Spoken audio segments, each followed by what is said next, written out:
Hello, வணக்கம். நான் தாஜ் நூர், இந்த 1000 முத்துங்குளம் தேன்மொழி படத்தோட இசையமைப்பாளர். ஸோ இந்த படம் பற்றி நிறைய விஷயங்கள் சொல்லலாம். எப்படின்னாக்கா, இந்த படம் வந்து என்னுடைய முதல் படமாக நான் ஆரம்பித்தேன் இந்த படம். ஸோ இந்த படம் அதாவது ரஹ்மான் சாரோட நான் கிட்டத்தட்ட 14 வருஷமாக அவரோட ஒர்க் பண்ணிட்டு இருந்தேன். அப்போது வந்து முதல் முறையாக எனக்கு படம் பண்ணலாம் அப்படின்னு தோணின ஒரு விஷயம் வந்து இந்த படம் தான். எனக்கு அவ்வளோ விஷயங்கள் இந்த படத்துலையும் புதுமைகளும் நிறைந்த நிறைய விஷயங்கள் இருந்துச்சு. இதில் ஒரு கேமராமேன் பன்னீர்செல்வம் தான் எனக்கு வந்து சண்முகராஜ் அறிமுகப்படுத்தி வச்சாரு. ஸோ சண்முகராஜ் அவர் பார்த்தீங்கன்னாக்கா மிக திறமையான எந்த ஒரு விஷயம் இருந்தாலும் புதுசாக பண்ணுன்ற ஒரு கற்பனை உள்ள ஒரு மனிதர். அந்த விஷயம் வந்து எனக்கு ரொம்ப பிடிச்சிருந்துச்சு. ஸோ அப்போதான் அந்த படம் ஆரம்பிக்கலான்னு ஆரம்பிச்சு பண்ணிட்டு இருக்கும்போது தான் எனக்கு வம்சம் இன்னும் மற்ற படங்கள்லாம் எனக்கு வாய்ப்பு கிடைச்சது படம் பண்றதுக்கு. இவர் இந்த ப்ரீ ப்ரொடக்ஷன்ற காலம் வந்து நிறைய எடுத்துக்கிட்டாரு. பிகாஸ் ரொம்ப ட்ரைனிங் கொடுத்து கிட்டத்தட்ட 1 வருஷம் எல்லா ஆர்டிஸ்டுக்கும் ட்ரைனிங் கொடுத்து எடுத்திருக்காரு. இந்த இது எடுத்திருக்காரு. அதுக்குண்டான படம் கிடைச்சிருக்கிற மாதிரி இருக்கு. ஏன்னாக்கா ஒவ்வொருத்தரும் நடிச்சிருக்கிற விஷயங்கள்லாம் பாத்தீங்கன்னாக்கா ரொம்ப அருமையா நடிச்சிருக்காங்க. யாருமே ஒரு புது நடிகர்னு யாருமே சொல்ல முடியாது, அந்த அளவுக்கு நடிச்சிருக்காங்க எல்லாருமே. ஸோ அதோட ஹீரோ வெங்கடேஷ், ஹீரோயின் அக்ஷரா, இவங்கெல்லாம் வந்து நடிப்புகள் பார்த்தா கண்டிப்பா எல்லாருக்குமே பிடிக்கும். ரொம்ப ஆச்சரியப்படக்கூடிய ஒரு விஷயமா இருக்கும். அந்த அளவுக்கு நடிச்சிருக்காங்க எல்லாருமே. மேலும் சொல்லணும்னாக்கா, படத்துல எல்லா விஷயம் புதுசா ட்ரை பண்ணுன்றதுக்கு எக்ஸாம்பிளா சொல்லணும்னாக்கா, ஒரு 64 சீன் இருக்குனாக்கா 64 சீன்களும் 64 சிங்கிள் ஷாட்டா ட்ரை பண்ணிருக்காரு. எனக்கு தெரிஞ்சு தமிழ் படத்திலயோ இல்ல வேற இதுலயோ யாருமே முடிக்கும் ட்ரை பண்ணாத ஒரு விஷயம். இந்த மாதிரி ஒவ்வொரு விஷயமுமே புதுசா ட்ரை பண்ணிருக்கிறது வந்து என்ன ரொம்ப அட்ராக்ட் பண்ணுச்சு இந்த இதுக்கு. அப்புறம் மேற்கொண்டு சொல்லணும்னாக்கா, இந்த படத்துல 7 பாடல்கள் பண்ணிருக்கேன். ஒவ்வொரு பாடலுமே இது முடிக்கும் வந்த பாடல்ல இருந்து வித்தியாசப்படுத்தணுன்றதுக்காகவே கண்டிப்பா நிறைய முயற்சி எடுத்து ஏதோ ஒரு விஷயம் புதுசா இருக்கணும்ன்ற மாதிரி ட்ரை பண்ணிருக்கோம். எக்ஸாம்பிள் சொல்லணும்னாக்கா, இந்த காமத்து பால் அதுல இருந்து திருக்குறள்ல இருந்து ஒரு பாடல் பண்ணி ஒரு ரொமான்ஸ் சாங் தான் ஆக்சுவலா. அதுக்கு வந்து காமத்து பால்ல இருந்து ஒரு 14 குரல்களை எடுத்து அத எந்த பொருளும் மாறாம யுகபாரதி அவர்கள் எழுதி கொடுத்திருக்காங்க அந்த பாடல் வந்து மிகப்பெரிய ஒரு பேரை கொடுக்கும்ன்ற நான் நம்புறேன். எனக்கு அந்த அளவுக்கு ரொம்ப நல்லா வந்திருக்கு அந்த பாடல். அதே மாதிரி இன்னொரு சாங் சொல்லணும்னாக்கா, காரைக்கால் ஊர் பேரு, ரமேஷ் பையன் பேரு அப்படின்ற ஒரு பாட்டு. இந்த பாடல் எப்படின்னாக்கா, சிச்சுவேஷன் ஒரு ஹீரோயின் இன்ட்ரோடக்ஷன் ஆகிறது வந்து டயலாக்கா வந்திருக்கு, இல்ல வேறு விதமான அதே வந்திருக்கு. ஒரு பாடலா வந்திருக்கிறது வந்து அதை கன்வெர்ட் பண்ணிருக்கோம். அது ரொம்ப புதுசா இருக்கு. இது முடிக்கும் வரலன்னு நான் நினைக்கிறேன். அதை கேட்டா உங்களுக்கு பிடிக்கும். அந்த மாதிரி ஒரு ட்ரை பண்ணிருக்கோம் இந்த பாடல். ஸோ அப்புறம் இன்னொரு சாங் பாத்தீங்கன்னா, ஒரு சின்ன தன்னம்பிக்கை ஊட்டக்கூடிய ஒரு சின்ன அறிவுரை சொல்லக்கூடிய ஒரு பாடல், டண்டன் தொடக்கக்கூடிய ஒரு பாடல். இந்த பாடல் பாத்தீங்கன்னாக்கா,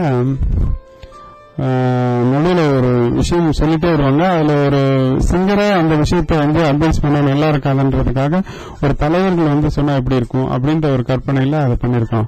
நடுவில் வந்து எம்ஜிஆர் வந்து அவர் பேசுவாரு, அப்புறம் எம்ஆர் ராதா பேசுவாரு, அதுக்கப்புறம் ரஜினி சார் பேசுவாரு.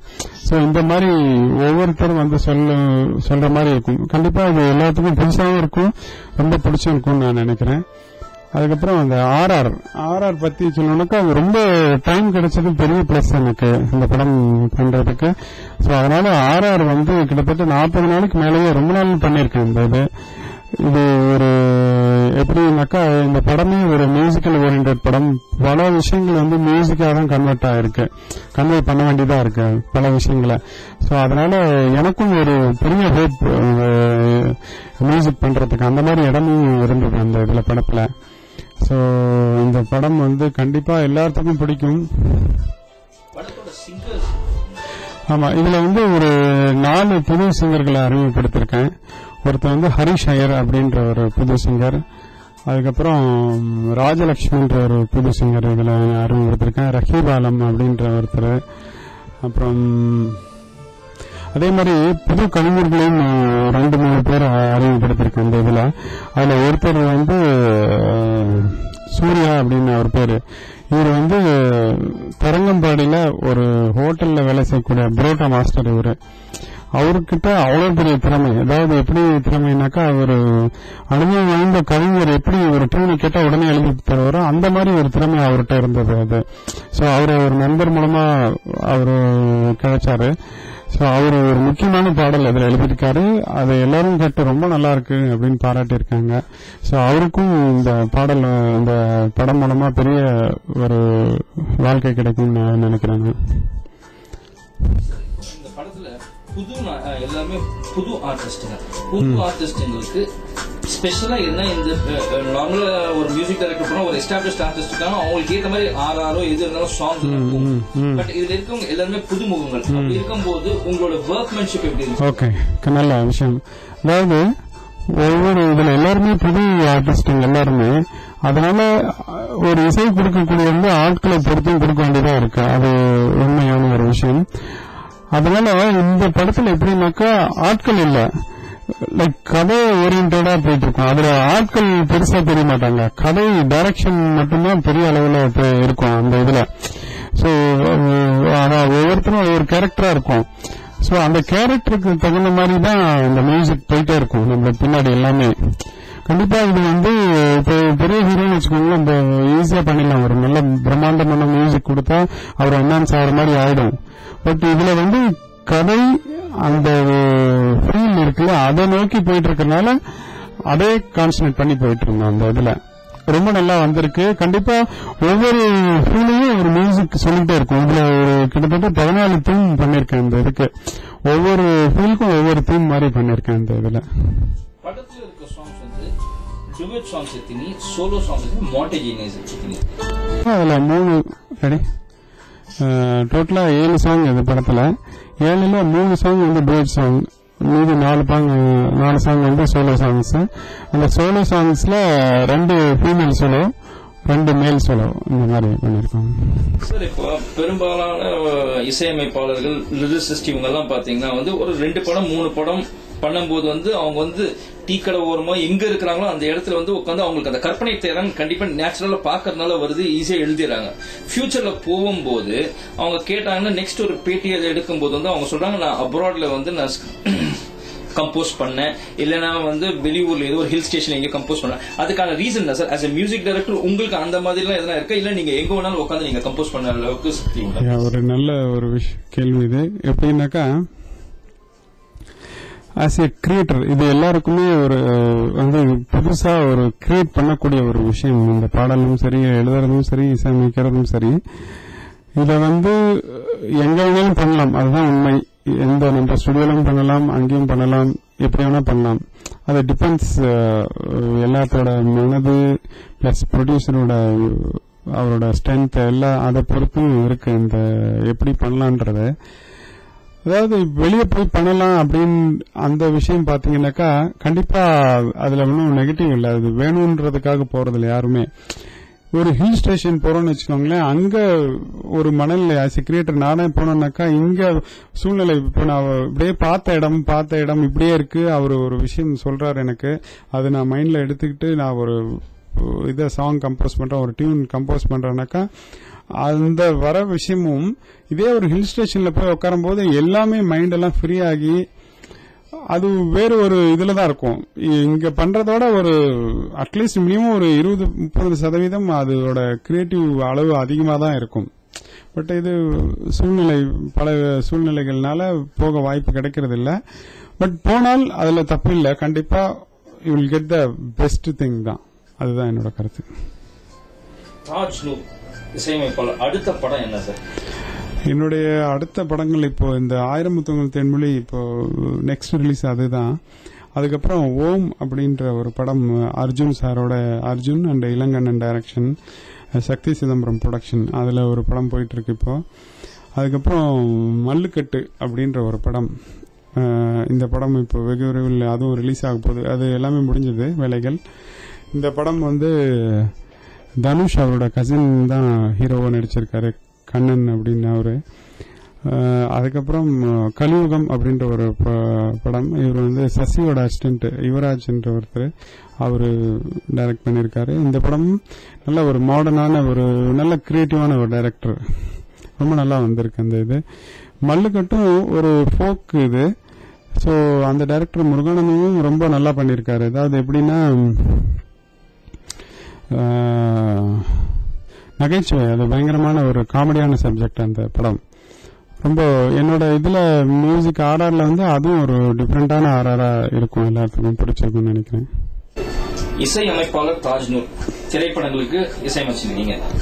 நீங்கள் சமூக சிந்தனை உள்ள பாடல்கள் வெளியிட ஆல்பம்ஸ் இல்ல தேசிய கீதம் அந்த மாதிரி ஏதாவது இசையமைப்பதற்கான வாய்ப்பு உண்டா? கண்டிப்பா. அதாவது ஒரு கிட்டத்தட்ட 6-7 வருஷமா நானும் இந்த சமூக சிந்தனையில ஒரு இங்க சென்னையில கோடம்பாக்கத்தில் இருக்கிற ஒரு சாரி இந்த நானும் இந்த சமூக சிந்தனையில வந்து எனக்கு ரொம்ப இன்ட்ரெஸ்ட் அந்த இதுல. இங்க சென்னையில கோடம்பாக்கத்தில் இருக்கிற நல்லோர் வட்டம் அப்படின்ற ஒரு அமைப்பு இருக்கு. அவங்களோட சேர்ந்து நிறைய விஷயங்கள் பண்ணிட்டு இருக்கோம். அவங்க வந்து எந்த ஒரு எதிர்பார்ப்பும் இல்லாம உதவி செய்யற அப்படின்ற ஒரு கொள்கையுடைய ஒரு அமைப்பு அது. ஸோ அதுல ஒவ்வொருத்தரும் ஒவ்வொரு கான்ட்ரிபியூஷன் பண்ணிட்டு இருக்காங்க. அதே மாதிரி நான் என்ன பண்ணிட்டு இருக்கேன்னாக்கா, ஒரு இசையமைச்சு தரது, ஒரு விஷயத்த ஸ்கூல்களுக்கு இந்த மாதிரி ஒரு நல்ல விஷயத்த வந்து பாடலா படிச்சு கொடுக்கறது. இப்போ அந்த ஒவ்வொரு விழா நடக்கும்போதும் ஸ்கூலுக்கு நடக்கும்போதும் ஏதோ சினிமா பாட்டு போட்டு டான்ஸ் ஆடுறாங்க பண்றாங்க அப்படின்ற ஒரு விஷயம் இருக்கு. அதுக்கு அப்டேட்டா என்ன பண்ணலாம் அப்படின்னு பாத்தீங்கன்னாக்கா, நீ ஒழுங்கா இரு, இப்படி இரு, நல்லா இரு இப்படின்ற மாதிரி பல விஷயங்கள் சொல்லி கிட்டத்தட்ட ஒரு 7-8 பாடல்கள் பண்ணிருக்கேன். வருஷத்துக்கு ஒண்ணுன்ற மாதிரி பண்ணிருக்கேன். அது வந்து இந்த சென்னையில கமிஷனர் இது ரேஞ்சில் நடக்கும்போது அந்த என்னுடைய பாடல் தான் முதல் இடத்தை கடந்த 7 வருடமா அதான் முதல் இடத்தை பெற்றுட்டு இருக்கேன். ஸோ அதுல ரெண்டு ஆல்பம் பண்ணிட்டு இருக்கேன். ஒன்னு வந்து வைரமுத்து சார் எழுதியிருக்காரு. அது வந்து வீரகேசரின்ற ஒரு பத்திரிகை அவங்களோட 80வது வருஷம் இதுக்காக பண்ணிருக்கோம். அதுல வந்து 15 சிங்கர்ஸை பாட வச்சிருக்கோம். நம்ம பெரிய singers like SPB sir, Anurag, Sriram, சித்ராம், இவங்க மாதிரி பெரிய ஆட்களே வந்து ஒரு 15 பேரை பாட வச்சு அந்த பாடல் பதிவு பண்ணிருக்கேன். அதுவும் ரொம்ப நல்லா வந்திருக்கு. அது இல்லாம இப்போ ரீசெண்டா வந்து அரியமதி அவரோட ஒரு ஆல்பம் பண்ணிட்டு இருக்கேன். இதுல 5 பாடல்கள். ஸோ 5 பாடல்களும் ஒவ்வொரு தமிழும் இசையும், தமிழும் தாயும், இந்த மாதிரி ஒவ்வொரு கற்பனை உள்ளது, குழந்தையும் தமிழும், இந்த மாதிரி எல்லா விஷயம் ரொம்ப நல்லா வந்திருக்கு. 5 விதத்துல வந்திருக்கு. இத ஒரு நார்வே ப்ரொடியூஸ் பண்றாரு. இது வெகு விரைவில் இந்த ஆல்பம் வரும். கண்டிப்பா இது வந்து உலக தமிழர்களுக்காக, பர்டிகுலரா இலங்கை தமிழர்களுக்காக ரொம்ப மனதை தொடக்கூடிய ஒரு பாடலா இருக்கும். இது எல்லாமே இசையமைப்பாளர் தாஜ்நூர் இன்ஸ்பயர் பண்ற நபர் யார்? அது எந்த ஃபீல்ட்ல வேணாலும் இருக்கலாம் சார். அது இசையாகவும் இருக்கலாம், இயக்குனராக இருக்கலாம், பொதுநல சேவையில இருக்கலாம். அப்கோர்ஸ் வெரி சிம்பிளா சொல்லணும்னா என்னோட சார் ரஹ்மான் சார் தான். அதாவது எப்படி ஒரு மனிதன் இருக்கணும், எப்படி நடந்துக்கணும், அடுத்தவர்கிட்ட எப்படி நடந்துக்கணும், தனி மனிதரா அவர் தான் என்னோட இம்ப்ரெஷன். இது எல்லாமே அதாவது என்னை ஒரு மனிதனாக்கணும் அவர் தான் சொல்ல முடியும்.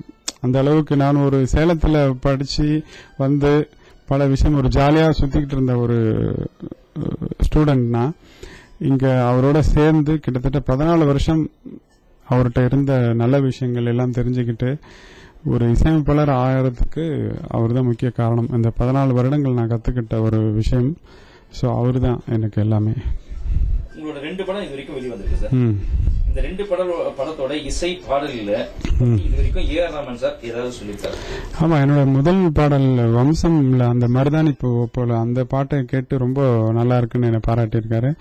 பட் அப்கோர்ஸ் என்னன்னாக்கா, ஒவ்வொரு ஆடியோ ரிலீஸ்க்கும் டைம்லயும் அவர் ஏதாவது வெளியூர்ல தான் இருப்பாரு. அவர் கேட்கறதுக்கு வாய்ப்பு இருக்கு. அப்புறம் வந்து கேட்டு நல்லா சஜஸ்ட் பண்ணியிருக்காரு. ஒவ்வொரு பாடலோட பிளஸும் சரி மைனஸும் சரி ஒரு சின்ன இது கமெண்ட் சொல்லியிருக்காரு. அது எனக்கு ரொம்ப ஹெல்ப்ஃபுல்லா இருக்கு அந்த விஷயங்கள்லாம். சோ இவ்வளவு நேரம் என்னோட இந்த இன்டர்வியூல இருந்த ஒற்றன் செய்தி வியூவர்ஸ் எல்லாத்துக்கும் என்னுடைய நன்றிகள். வணக்கம்.